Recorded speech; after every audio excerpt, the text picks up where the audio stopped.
Have you ever wondered why the corrupt seem to prosper while the honest struggle? Why does it feel like the worst people get the best seats at the table while good people are left picking up the scraps?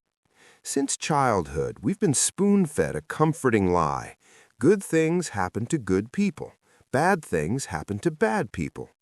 We're programmed to believe in a cosmic balance, a hidden scale of justice that weighs every human action.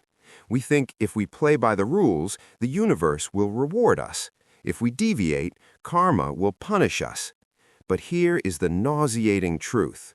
Those rules do not exist. Welcome to the real world, where morality is a construct and justice is often just a bedtime story we tell ourselves to sleep at night. Today, we are decoding the just world fallacy. This is one of the most dangerous cognitive biases in existence. It is the cage that keeps you weak, the mechanism that turns you into a perpetual victim, and the very thing blocking you from the kind of success achieved by the world's most powerful players. Look at nature. When a lion tears apart a gazelle, is it being evil? No, it's being hungry. When a hurricane wipes out a village, is it punishing the villagers for their sins? No, it's just atmospheric pressure and physics. The universe operates on cause and effect, not karma as you emotionally understand it. But the human brain evolved to fear uncertainty. We fear chaos, so we invented a narrative of order. We built a psychological safety net, claiming the world is fair, just so we don't lose our minds. In the 1960s, psychologist Melvin Lerner conducted a disturbing experiment. He showed participants a person receiving painful electric shocks.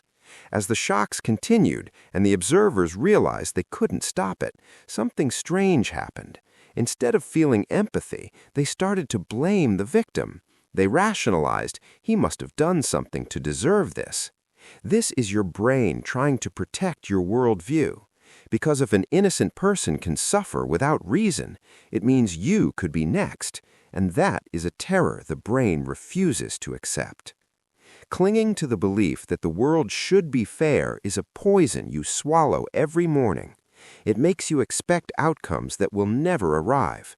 You work yourself to the bone, yet the boss promotes the sycophant who knows how to flatter. And what do? You sit back and say, karma will get him, or the truth will come out eventually.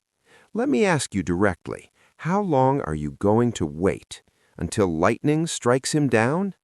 Throughout history, the empire builders, the game changers, the billionaires you secretly admire, none of them sat around waiting for cosmic justice. They created their own rules. They understood the mechanics of power, resource allocation, and human psychology. They knew that to get result A, you must execute action B. You don't do good deed C and hope the universe hands you A as a receipt. That is a broken logic taught to keep the masses compliant.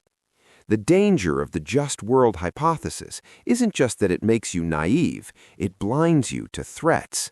When you believe goodness shields you, you walk into a pit of vipers without armor. You think, I haven't hurt anyone, so no one will hurt me. This is the mindset of prey walking into a slaughterhouse. The truth is, predators, societal, financial, or emotional, do not care about your moral standing. They care about what you have and whether you are weak enough for them to take it. Realizing this in part 1 might be painful. It feels like a betrayal of everything you've been taught. But this pain is necessary. It is the shedding of skin from an innocent child to an awakened adult. If you continue to play the game of life using rules that no one else at the top follows, how can you possibly win? In the next part, we will dive deeper into how this belief destroys your potential and why being harmless is the greatest sin in the real world. Brace yourself.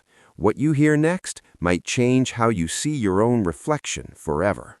When you believe the world is just, you surrender your agency to forces you cannot control. You sign a slave contract with fate. The direct consequence is a condition known as victim mentality. You start viewing every failure not as a lack of strategy, but as an injustice inflicted upon you by an unfair world.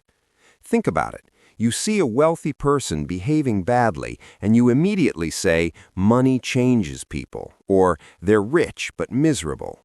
You desperately look for their flaws to comfort yourself, thinking, I may be poor, but at least I'm good and happy.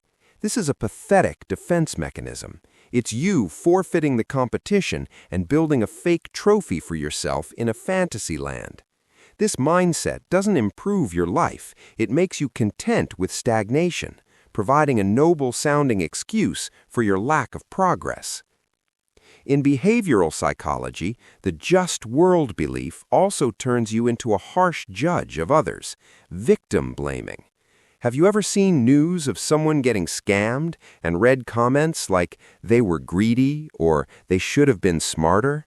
That is the fallacy at work. If we admit an innocent person can be ruined, we feel unsafe, so we blame the victim to reassure ourselves, I wouldn't make that mistake, so I am safe.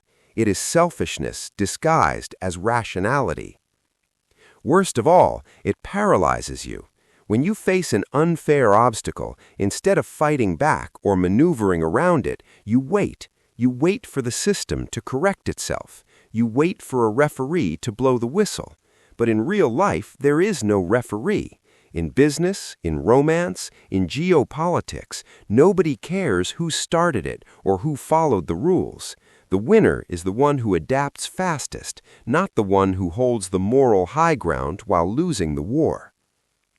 Biologically, our brains release dopamine when we anticipate a reward. Believing do good, get good is a dopamine addiction. We perform a good deed and wait for the high of the reward.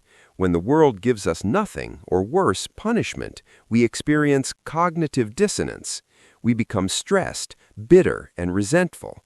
We become the person who complains constantly, but never takes effective action. Robert Greene, author of The 48 Laws of Power, noted that the world judges you by results and power, not by your intentions. Being nice, gentle, and overly accommodating is often interpreted as weakness by predators. And make no mistake, predators are everywhere, in the office, in your social circle, in relationships. Those with dark triad personalities, narcissism, Machiavellianism, and psychopathy have a radar for people who believe in a just world. They know you won't fight back. They know you will compromise because you don't want to be the bad guy. You become their perfect target. You are using morality as a shield, not realizing the shield is made of paper while the world is firing live ammunition. There is a profound difference between being good and being competent. You can be a good person with sharp teeth, but if you are a good person who is harmless, you are merely food. Another hard truth, justice is a luxury good. It is usually affordable only to those with power. Laws and social norms are often written and enforced by winners to maintain their status. If you have no leverage, demanding justice is like screaming at a brick wall. You must stop asking, why is this happening to me? That question has no satisfying answer. The universe isn't plotting against you, it's just indifferent. You are a speck of dust on a rock, spinning in space. What you should focus on is not fairness, but reality. Stop looking at the world as you wish it were, and start looking at it as it is. The pain of accepting this reality leads to liberation. In the final part, we will discuss the solution. Now that we know the world is unfair, how do we weaponize that unfairness? How do we shift from being the abused to being the architect? Prepare for a mindset shift that will force the world to reckon with you. Congratulations on making it this far. This is the moment of the awakening. Accepting that the world is unfair is not pessimism, it is supreme strategy. When you stop expecting the world to be kind, you finally start building real armor. The solution isn't to become a villain or a sociopath. It is to become what Jordan Peterson calls a dangerous person. a person who is capable of chaos, who understands the darkness but chooses to keep it under control. You must have a sword, and you must know how to use it, even if you choose to keep it sheathed. That is virtue. Being harmless because you are incapable of harm is not virtue, it is impotence. Here is your strategy to navigate the unfair game. Shift from deserving to earning. Delete the word deserve from your vocabulary. Don't ask what you deserve, ask what you can negotiate. If you want wealth, don't just rely on hard work and honesty. Study finance, leverage, and sales psychology. If you want a great partner, don't just be a nice guy. Cultivate value, physical fitness, and emotional intelligence. The world pays you based on the value you provide and the difficulty of replacing you, not on the purity of your soul. Master power dynamics. In every interaction, boss and employee, buyer and seller, lover and beloved, there is an underlying power dynamic. The person who cares less holds the power. The person with more options controls the game. Your job is to create options. Do not tie your survival to the benevolence of one person or one company. When you have leverage, you create your own fairness. Exploit the unfairness. If the system is unfair, it means there are loopholes. Successful people see loopholes as opportunities. Failures see them as barriers. Study how the system actually works, not how it's supposed to work. If the rules favor the rich, figure out how to get to that position. If the algorithm is biased, learn to surf the bias instead of complaining about the platform. Practice stoicism.